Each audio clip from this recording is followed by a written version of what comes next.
Willie D. Live. So it's just a mutual understanding that he understand not to really expect that type of a response from me, and I understand not to expect for him to, I guess,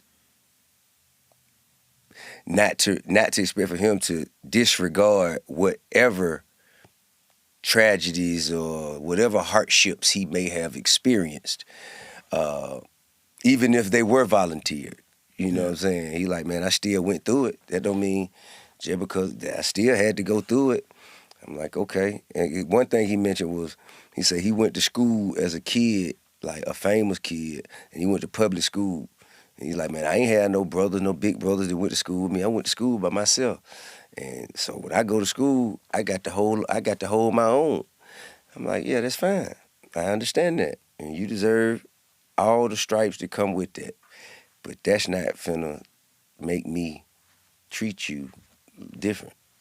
You know what I mean? But I respect that, you know, that he believes in himself, and he don't take it off.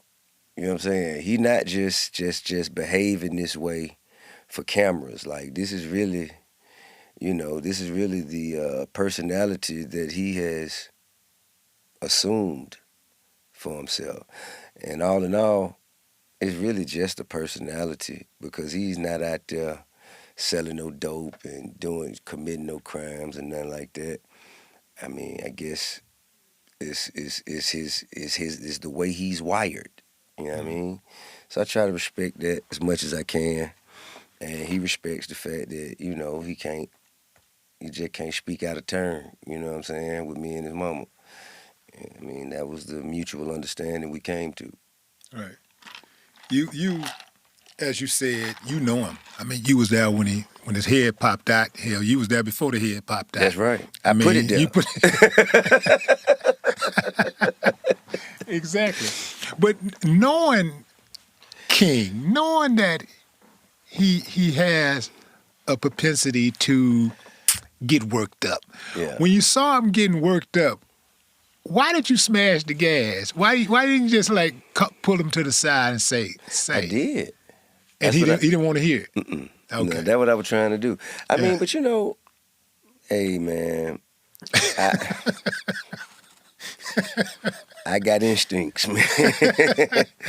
And I mean, but I feel like, you know, me just speaking, you know, calling it as I see it, I always feel like if someone, you know, takes that the wrong way, that's not my problem. That's not my issue to deal with. You know, now if them taking it the wrong way leads them down the path of disrespect, then it becomes my issue to deal with. And I mean, bruh, you know, I think it's an isolated incident. You know what I'm saying? And ultimately, whatever I do for my children, whatever I did, it was done out of love. Yeah, absolutely. You know, so I just had to love on them a little bit. I think everybody recognized that.